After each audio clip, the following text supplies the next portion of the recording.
eu quero trazer aqui para os irmãos uma meditação, e o tema é o mesmo tema, amor que transforma, só que nós vamos abordar o amor que transforma adversidades em bênçãos. Quem não teve adversidades na vida? Todos nós, né? Temos adversidades todos os dias. Então hoje pela manhã nós vamos meditar sobre o amor que transforma adversidades em bênçãos. Eu até depois eu estava terminando ali e meditando a semana passada, essa semana, falando com a Miriam, eu falei, eu acho que eu vou colocar o tema, Deus falou comigo sobre esse tema, vou colocar tragédia. Ela falou, mas tragédia é muito forte. Eu falei, mas é para ser forte mesmo, né? Então, o amor que transforma tragédias em bênçãos. Mas aí eu amenizei um pouco mais, que é bom ouvir as mulheres também, não é isso, Mazinho? Então, ela falou, adversidades, eu acho que fica melhor. Então, nós vamos sempre crer nesse amor que transforma adversidades em bênçãos. Então, nós ouvimos aqui o Move cantar, e cantou através da música, nós ouvimos então esse soar de Deus dizendo que Ele transforma adversidades, lutas em bênçãos para cada um de nós. Nós não somos da linha de pregarmos aquele evangelho do triunfalismo, que tudo é triunfar, tudo é triunfar. Então, nós cremos que o nosso Deus, Ele é poderoso para que nós possamos triunfar em vitória em todas aquelas lutas, adversidades que nós temos, mas não é a teologia básica da nossa igreja. Nossa teologia é cristocêntrica. E Ele falou, olha, no mundo vocês terão o quê? Aflições, mas tem de bom ânimo, eu venci o mundo. E se Jesus venceu, nós somos vencedores também, e venceremos todas as etapas da nossa vida aqui na terra. Eu quero ler um texto no primeiro livro do Gênesis, e o meu pensamento aqui para os irmãos hoje, transformando adversidades em bênçãos, um personagem bastante conhecido nosso, que é José, mais conhecido como o José do Egito, e que eu chamo José de Canaã, né? Porque ele não era do Egito, ele era realmente de Canaã. Mas vamos ler Gênesis capítulo 37, do versículo 12 até o 36.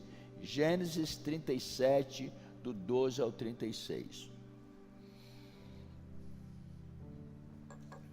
Deus tem falado comigo muito nesses últimos dias, nesse assunto importante de José. É uma leitura um pouco extensa, mas necessária. Diz assim: os irmãos de José tinham levado os rebanhos do pai para pastar perto de Siquém. E Israel disse a José, Israel é Jacó, né? Que foi transformado o nome já para Israel. E Israel disse a José, como você sabe, os seus irmãos estão apacentando os rebanhos perto de Siquém. Vem aqui, pois vou enviá-lo até eles. Sim, Senhor, respondeu ele. Vamos para frente, vamos até o 36. O pai lhe disse, vai ver se está tudo bem com seus irmãos e com os rebanhos, e traga-me notícias. Jacó o enviou do vale de Hebrom, e José chegou a Siquém. Um homem o encontrou vagueando pelos campos e lhe perguntou, o que é que você está procurando? E ele respondeu, procuro os meus irmãos, pode me dizer onde eles estão apacentando os rebanhos? O homem respondeu, eles já partiram daqui, eu os ouvi dizer, vamos para Dotã. Assim José foi em busca dos irmãos e os encontrou em Dotã. Eles ouviram de longe e antes que chegasse, planejaram matá-lo. Lá vem aquele sonhador, diziam uns para os outros, e é agora, venham, vamos matá-lo e jogá-lo numa destas cisternas, e diremos que um animal selvagem o devorou. Veremos então o que será dos seus sonhos. Quando Rúben ouviu isso, livrou-o das mãos deles, dizendo: não lhe tiremos a vida. E ele acrescentou: não derramem sangue, joguem-no naquela cisterna do deserto, mas não levantem a mão contra ele. Rúben propôs isso para livrá-lo deles e levá-lo de volta ao pai. Quando José chegou aonde estavam os seus irmãos, eles lhe arrancaram a túnica ornamentada, agarraram-o e o jogaram na cisterna, que estava vazia e sem água. Ao se assentarem para comer, viram ao longe uma caravana de ismaelitas que vinha de Gileade. Os seus camelos estavam carregados de especiarias, bálsamo e mirra, que eles levavam para o Egito. Então Judá disse a seus irmãos: que ganharemos se matarmos o nosso irmão e encobrirmos o seu sangue? Venham, vamos vendê-lo aos ismaelitas, não levantaremos a mão contra ele, afinal é o nosso irmão, carne da nossa carne. Os seus irmãos concordaram. Quando os mercadores midianitas se aproximaram, tiraram José da cisterna e o venderam aos ismaelitas por 20 peças de prata. Assim levaram José para o Egito. Quando Rúben voltou à cisterna e viu que José não estava lá, rasgou as suas vestes e, voltando aos seus irmãos, disse: o jovem não está lá, para onde irei agora? Então eles mataram um bode, mergulharam a túnica ornamentada de José no sangue e a enviaram ao pai com este recado: achamos isto, vê se a túnica é do teu filho. Ele a reconheceu e disse: e a túnica é a túnica do meu filho. Um animal selvagem o devorou. Com certeza José foi despedaçado.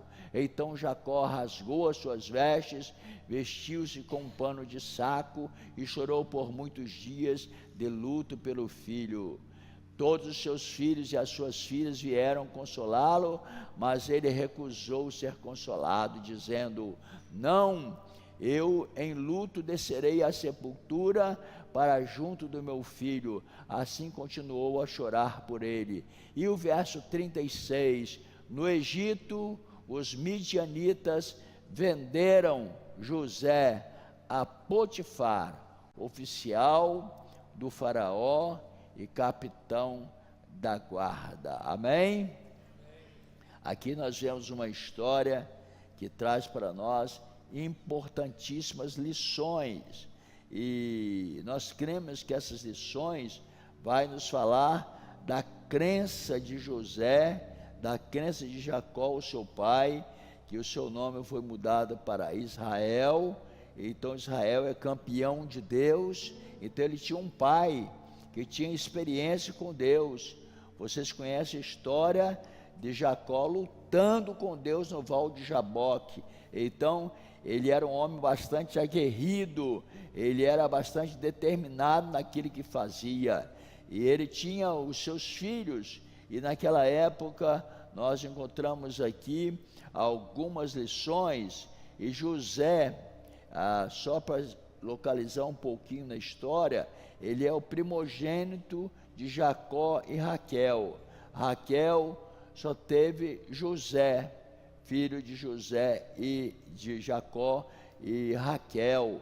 Então Jacó lutou para que tivesse a Raquel como sua esposa, e então veio esse filho, e ele, por ser muito velho, quando ganhou o seu filho, é comum você ver quando a pessoa tem uma idade mais avançada, né?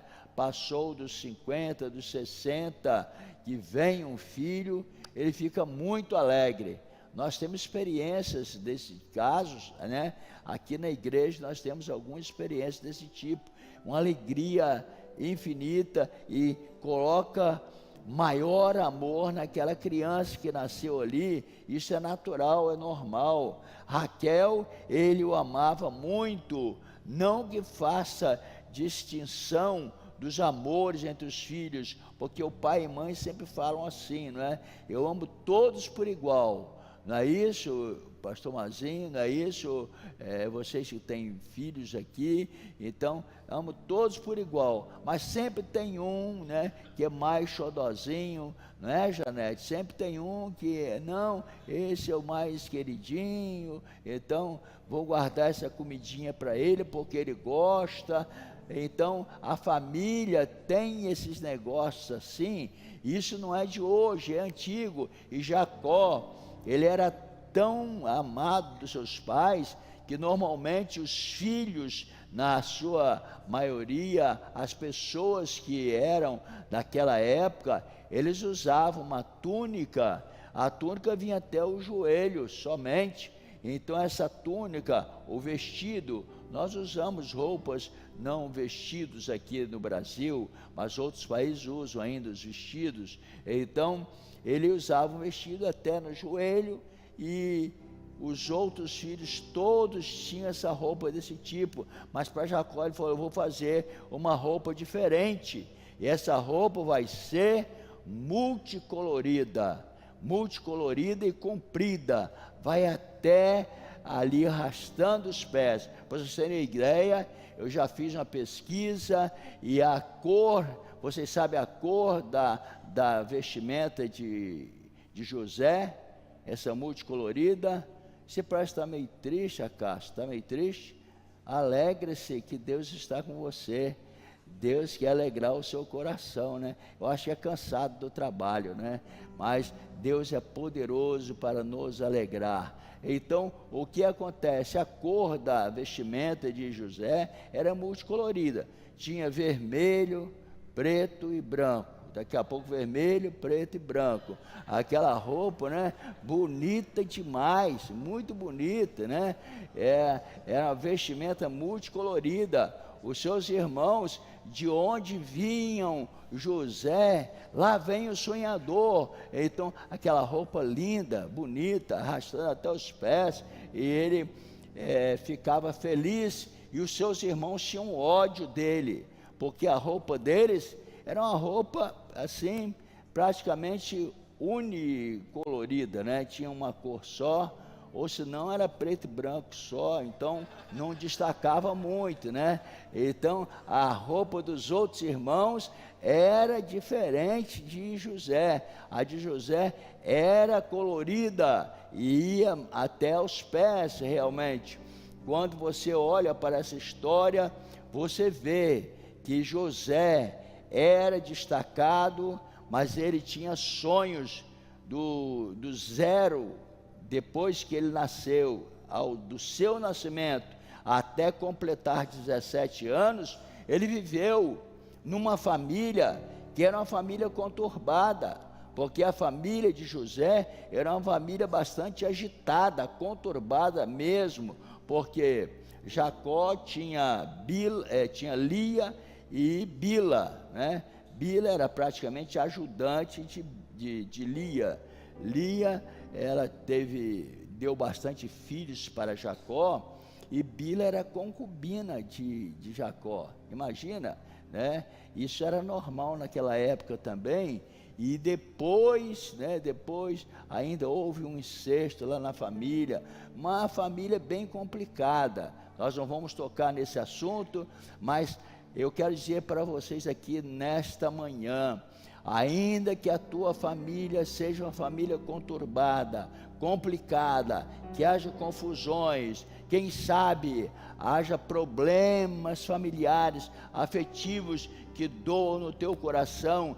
Creia que há um amor que transforma, é o amor de Deus. Quando é derramado no coração, ele transforma as situações, e no caso de José não foi diferente. Então, algumas provas de que o amor que transforma, ele atua transformando as adversidades em bênçãos. O primeiro ponto, José começou a trabalhar cedo.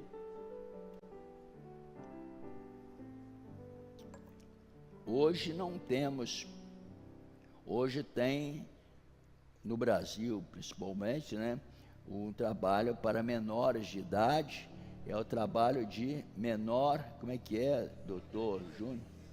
Menor aprendiz, né? Mas até pouco tempo não podia, né? Era um trabalho escravo praticamente, mesmo aqui no Brasil, se colocasse o filho para trabalhar muito cedo, e hoje tem problemas, né? Tem problema. Conselho tutelar, tem alguém do conselho tutelar aqui? Tem uns irmãos aí que gostam de concorrer aí naquelas eleições do conselho tutelar. Então, na realidade, naquela época, ele começou a trabalhar cedo.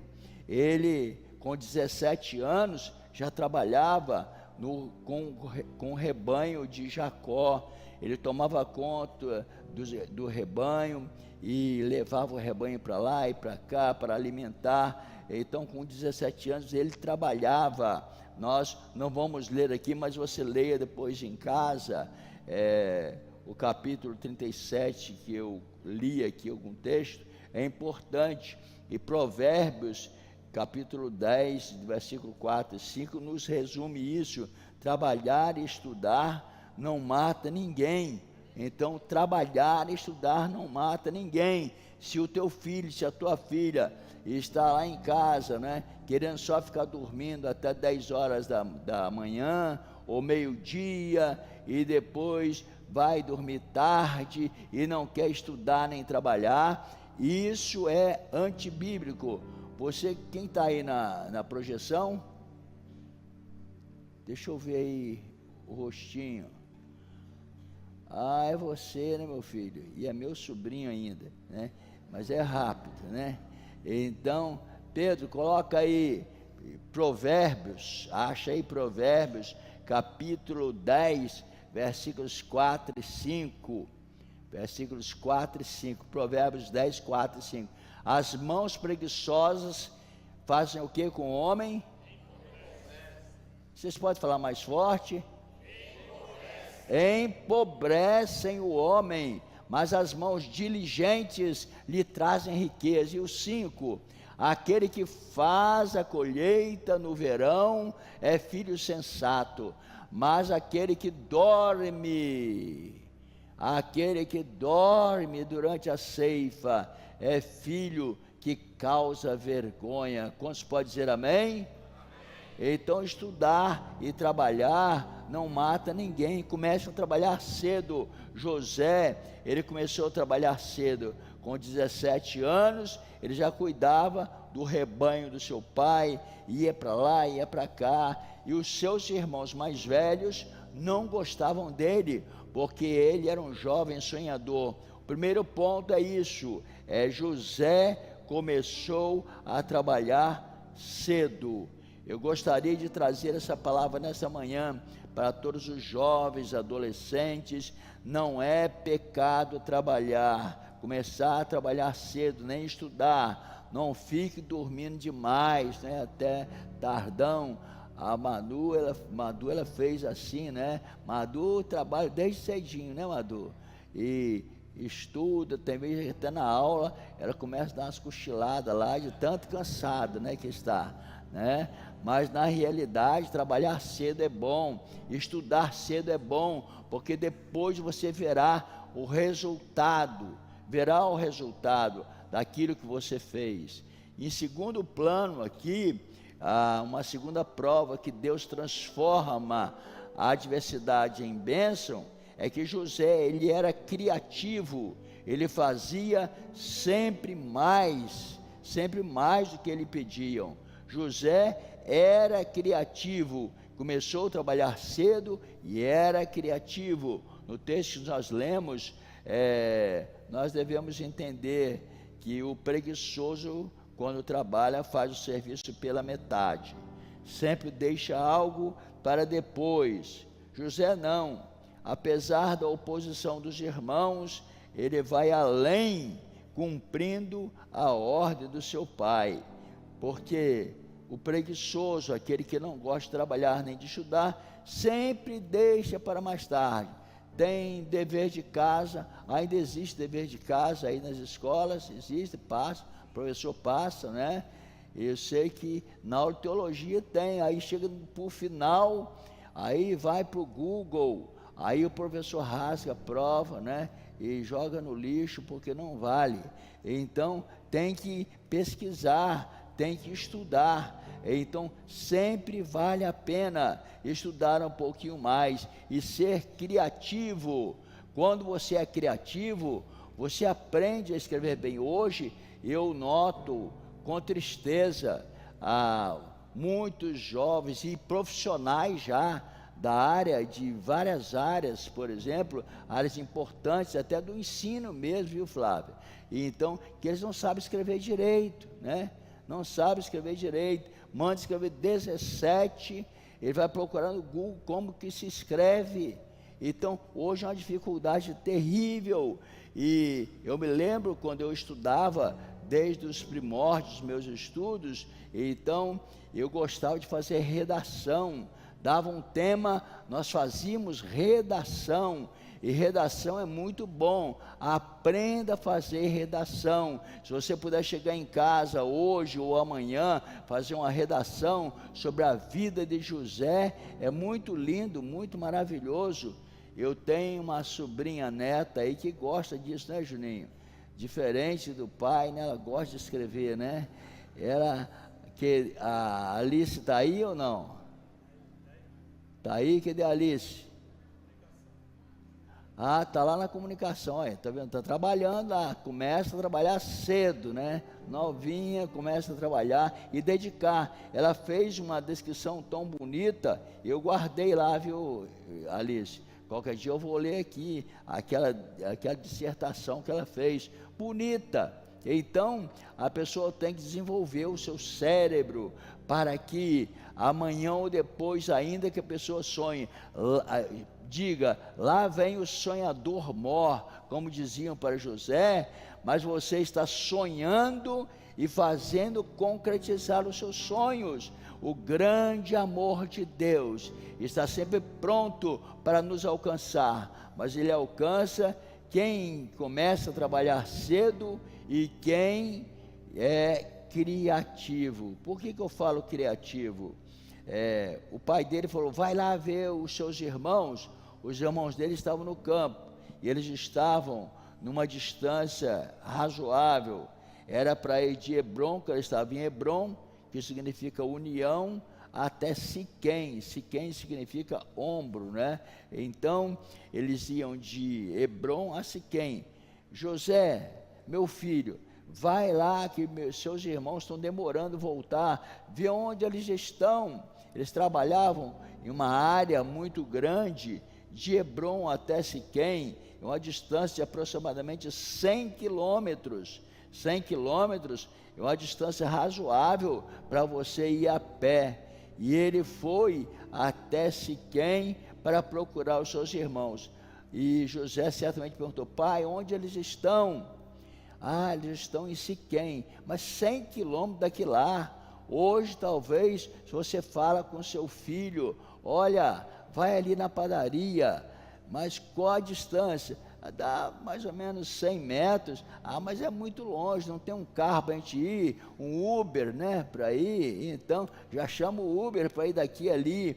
Então as pessoas parece que vão ficando mais acostumadas com a comodidade, e essa comodidade é prejudicial. O amor de Deus quer alcançar a pessoa que trabalha cedo, estuda cedo e que também é criativo. Imagina, 100 quilômetros, José poderia retrucar com seu pai, Mas ele falou, não, eu vou. Ele chegou lá em Siquém, 100 quilômetros, com a língua de fora, e os irmãos dele não estavam lá, não estavam lá. Aí ficou perambulando por ali, uma pessoa por ali, do texto que eu li, vocês ouviram comigo também, leram comigo, falou, olha, o que você está procurando por aqui? Ah, vocês não viram aqui meus irmãos? Meu pai pediu para eu procurá-los aqui e ver como que eles estão, se estão bem, está faltando alguma alimentação, alguma coisa. Falou, olha, eles passaram aqui, eu ouvi, essa pessoa falou, eu ouvi eles falando que iam até Dotã, de Siquém a Dotã, eu falei 100 quilômetros, de Hebrom até Siquém. De Siquém até Dotã tinha mais uma caminhada de 36 quilômetros. Eu acho que se fosse eu voltava, né? Não é isso, HD? Ou não? Você gosta de andar a pé, né? Gosta nada, né? Então, mais ou menos. Então, de Dotã, de Siquém até lá para frente, onde eles estavam, Dotã, 36 quilômetros.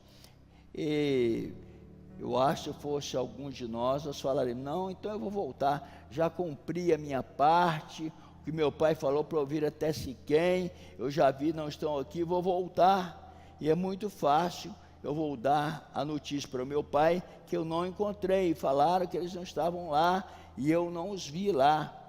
Então isso é aquela pessoa que na obra de Deus, ou mesmo na empresa onde trabalha, tem uma ordem, um cronograma de trabalho, para fazer uma parte de trabalho, a pessoa só faz exatamente aquilo que se pede, não é, pastor Wagner?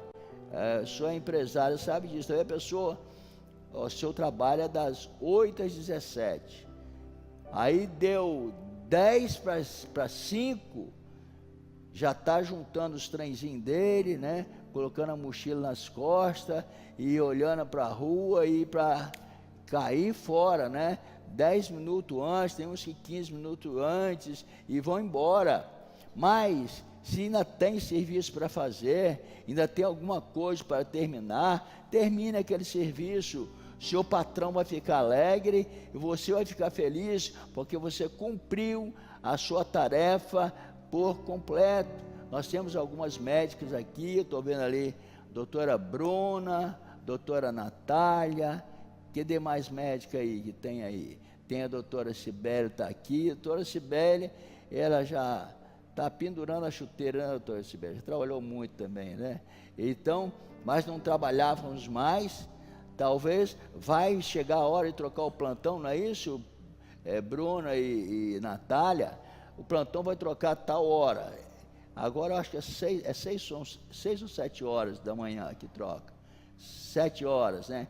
Aí tem colegas, eu sei que isso acontecia comigo, e tem colegas que deu 6 horas, ele já está sem o jaleco, já fechou o seu armário lá, ou já se mandou, já foi embora. Cadê fulano? Já foi embora, porque ele tinha outra coisa para fazer, mas não. A gente vai passar o plantão, não é isso? Vai passar o plantão paciente por paciente.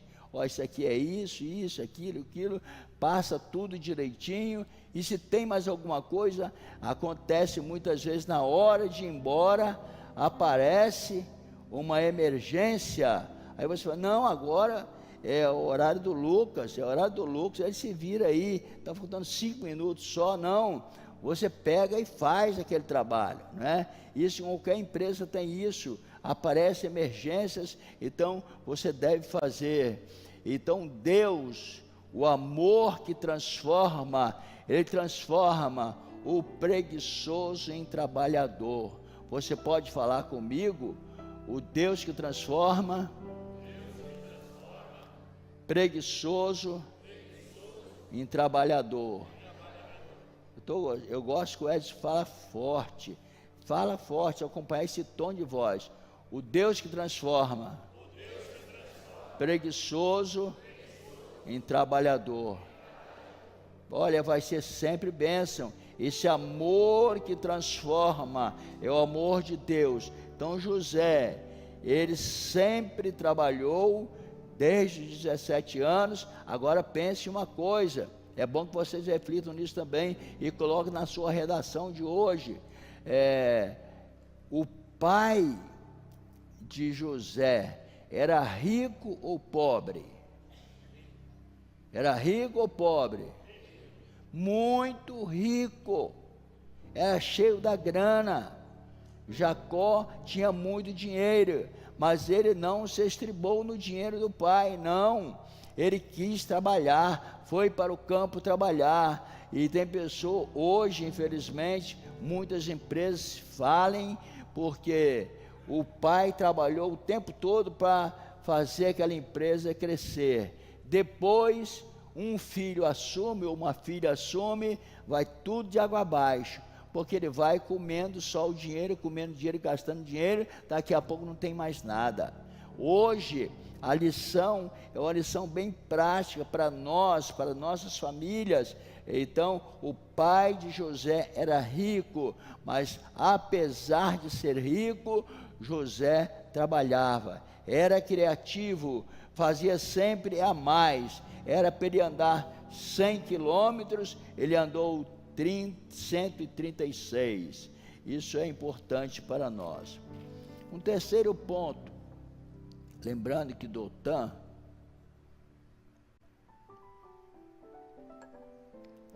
o rapaz que encontrou com José falou, eles falaram que ia para Dotã. Dotã significa, se você procurar o significado do hebraico, resume-se em 2 poços. Dotã significa 2 poços, uma cidade próxima de Siquém, e ali tinha realmente 2 poços, porque vocês veem que quando chegaram seus irmãos ali e viram ele, falaram, chegou uma grande chance de nós acabarmos com esse sonhador aí. Ele sonha demais, ele sonha que nós vamos estar submisso a ele a vida toda, ele vai reinar sobre nós. Então vamos jogar uma cisterna dessa. Arquitetaram lá, mas o irmão mais velho sempre pensa um pouquinho mais, né? Irmão mais velho sempre raciocina, né, um pouquinho mais na questão de ajudar os seus irmãos. Então ele pegou e falou, não vamos fazer isso não vamos matar José não. Apesar dele, e o Rubem, que era esse irmão mais velho de José, ele não era gente que flor que se cheira não, ele era, lê a história dele, é uma história terrível. Ele teve um caso de incesto com a concubina do pai dele, que era Bila. Então era uma família bem atrapalhada mesmo, mas ele nesse ponto, para proteger os seus irmãos, falou, não, ao invés de nós matarmos o nosso irmão, vamos jogá-lo dentro dessa cisterna. Tem 2 cisternas, Dotã, 2 poços, tinha 2 poços ali, vamos jogá-lo dentro de um poço. A sorte de José e a providência divina do amor que transforma, fez com que José caísse dentro de uma cisterna que estava vazia, não é? Nós lemos agora há pouco, essa cisterna estava vazia, mas ele lá dentro daquela cisterna, e quando Rubem voltou e viu que eles tinham jogado ele lá, e olhou, ele não estava mais lá, falou, e agora o que nós vamos fazer? Arrumaram um método lá, totalmente distorcido, mataram cabrito, colocaram sangue na roupa de José e mandaram para o pai, falaram, olha, o que aconteceu com o seu filho amado, o José, o homem de uma túnica colorida de multicores, né? E ele então levou para lá, e quando nós vemos essa história, eu me lembro grandemente da misericórdia de Deus para nós. Eu me recordo sempre que Deus é misericordioso para conosco, sempre tem alguém para nos ajudar. Eu quero dizer para você que está aqui conosco nessa ceia. Daqui a pouco vamos participar da ceia do Senhor. Talvez todos estão contra você. A adversidade está tomando conta da sua vida e parece que todo mundo está contra, mas sempre um se levanta para te defender. Aquele que se levantou para defender José era Rúben. Alguém vai se levantar para te defender. Espere isso, tenha confiança nisso. Tudo está rodando e parece que não tem jeito, mas para José teve jeito. Jogaram lá. Agora José foi tirado da cisterna e foi vendido para os ismaelitas que passavam em caravana e iam levando ali mirra, alguns incensos, algumas coisas, e eles levavam muitos bens ali e compravam escravos também. Era comum comprar escravo, né? Então eles compravam escravos. Viram José, os irmãos dele levaram lá, vamos vender José para quem não fica com tanta culpa, vamos vender José para os ismaelitas e eles vão levar lá para frente, aí eles vão ver o que vai acontecer, eles vão levar para o Egito. Mas os ismaelitas compraram José, pagaram 20 moedas, né? 20 moedas, e ele vendeu José por esse preço. Esse preço é um preço representativo também na Bíblia, porque Jesus foi vendido também por 30 moedas, né? E ele foi vendido por 20 moedas. Venderam-no e José foi lá como escravo. José era bonito, José era bem tratado, o seu pai tratava muito bem dele, ele era amado, queridinho do papai, e ele estava ali com aquela roupa já sem a sua túnica, que foi rasgada e mandado para lá, mas geralmente eu acho que os colegas ali, os amigos, os irmãos dele, pegaram outra roupa e colocaram nele. E ele foi então para o mercado dos escravos. No mercado dos escravos, vem lá aqueles compradores e dão os lances para comprar os escravos. E quando viram aquele escravo bonito, né? Um escravo bonito, ali forte, foi, isso aí é bom. Eles analisavam assim, olhavam os dentes, se os dentes estavam bons, se o cara era musculoso, né? O camarada, ele tinha um aspecto sereno, e fala, esse aí é bom, vai dar um bom escravo, vai ser obediente. E quando olharam para José, Potifar, que alguém pensa que é um nome, Potifar, mas Potifar não é um nome próprio. Potifar é uma categoria de título que era capitão da guarda pessoal de Faraó. Então era um homem importante, capitão da guarda pessoal de Faraó. Então esse Potifar falou, não, eu quero esse aí. Então quando alguém estiver olhando para você e a maioria estiver te rejeitando, nunca, nem sempre a maioria está com a verdade.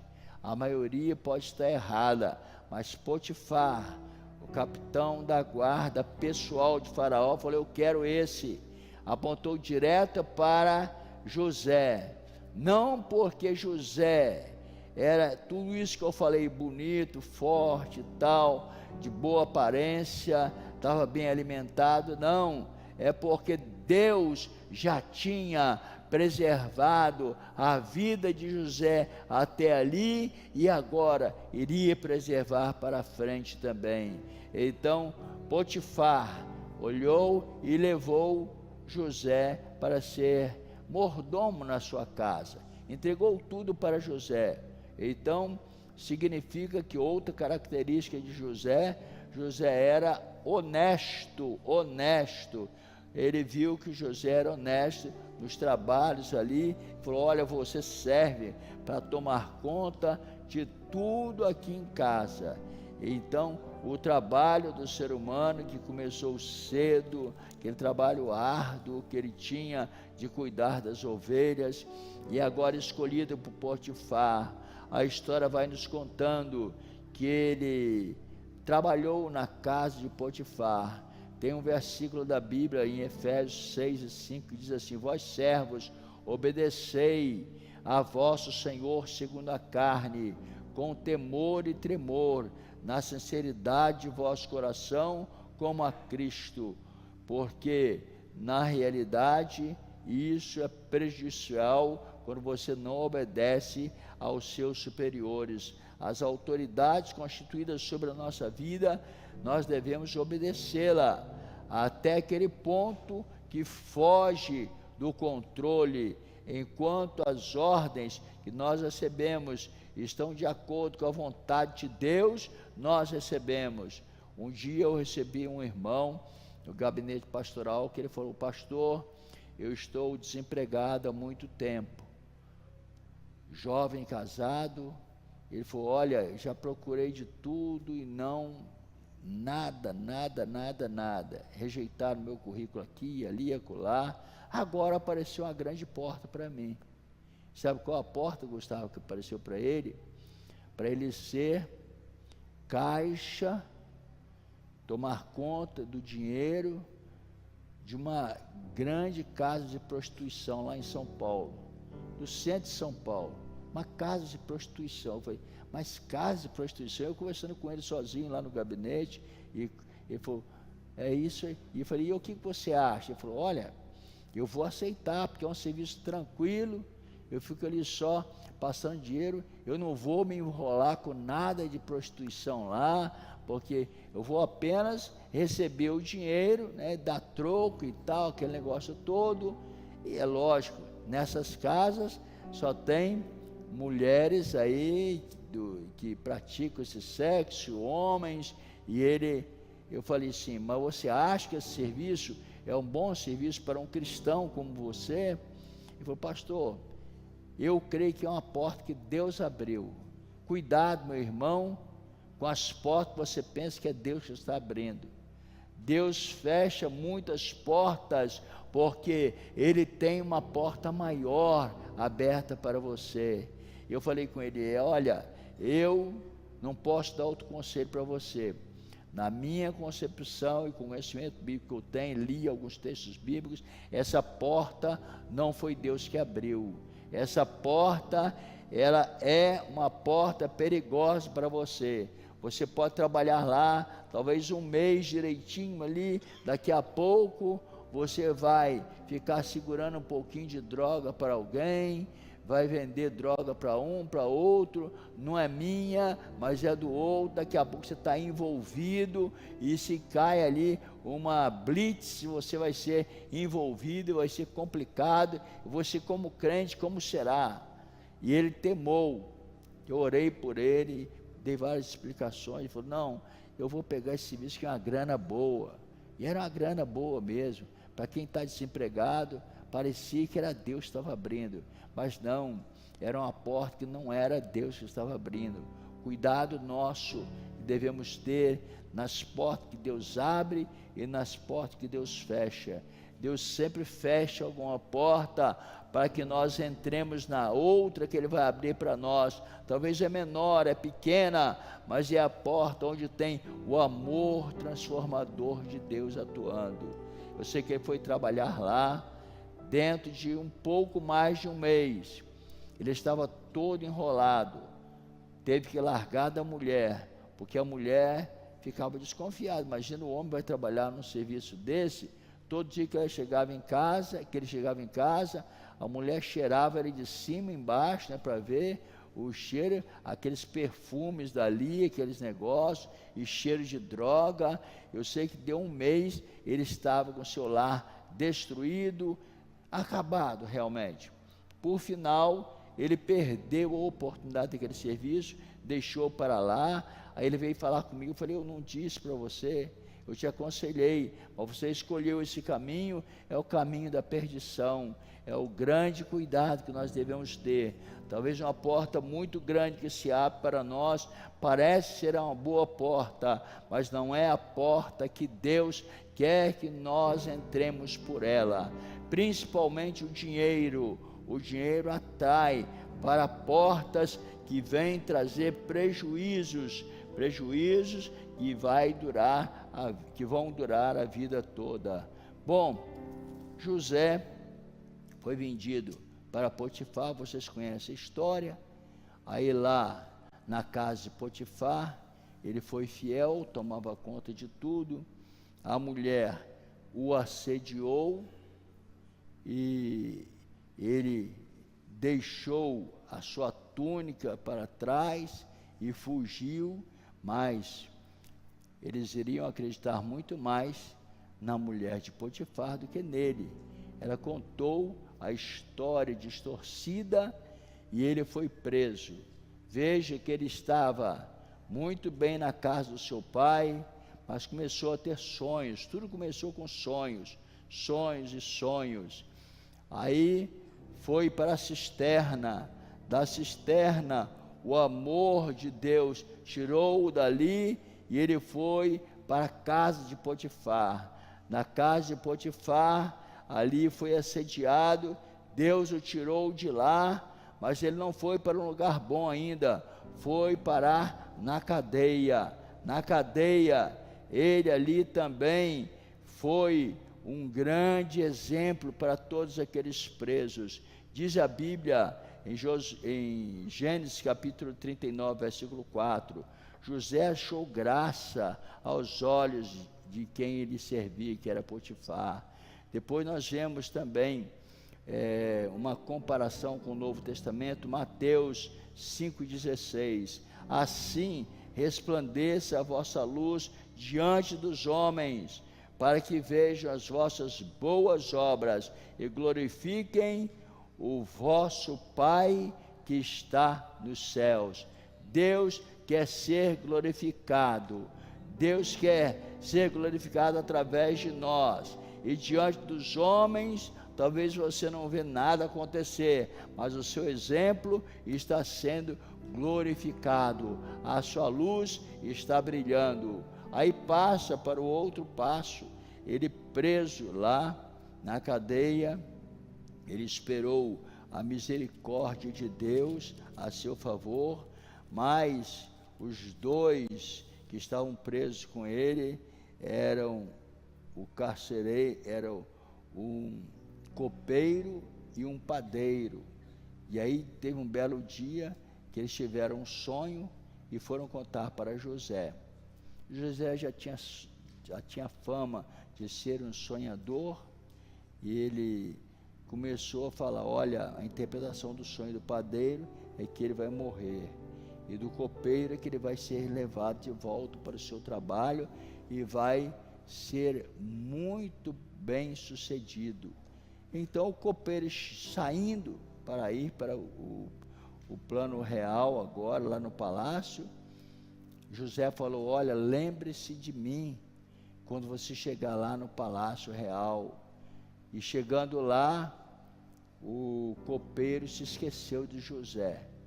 Ficou por volta de 2 anos ali servindo, e todo alegre, feliz, esqueceu que foi o sonho que José interpretou que o levou até ali.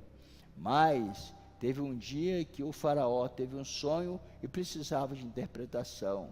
Aí ele lembrou, diz o texto da história de José aí no livro do Gênesis, que ele lembrou: olha, tem um rapaz lá que ele interpretou os sonhos meu e do padeiro, e diz, e eu vi isso acontecer, o padeiro morreu e eu estou vivo. Ele pediu para que eu lembrasse dele e eu me esqueci, mas hoje eu quero que ele seja consultado a respeito desse sonho.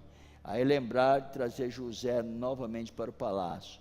Imagine o seguinte: de 0 a 17 anos, José numa família tumultuada e complicada. Dos 17 até os 30 anos, José sofreu injustiças de acusação, de escravidão e de prisão também. Agora, havia um momento de libertação. Eu não sei nessa manhã em qual período você está da sua vida. Quem sabe você está no período de ser injustiçado, e você diz para Deus: Deus, até quando? Eu quero te incentivar hoje, para que você lembre desse Deus da sua vida todos os dias, porque Ele tem um amor que transforma as decepções em bênçãos. Então, esse tempo todo José sofrendo injustiça, escravidão e prisão, ele não murmurou, mas ele esperava em Deus, confiante. E depois José viveu 110 anos, um tempo muito bom e saudável. Ele foi muito bem relacionado no governo do Egito. Ele foi colocado num cargo fantástico ali no Egito, governador do Egito. Mas dos 30 aos 110 anos, um período bem maior, ele viu que esse amor que transforma, ele concretizou todos os seus sonhos. Eu queria concluir nesse momento pedindo que a igreja ficasse em pé mais uma vez. Vocês já ficaram em pé bastante vezes, mas nós vamos ficar em pé agora para fazer uma oração.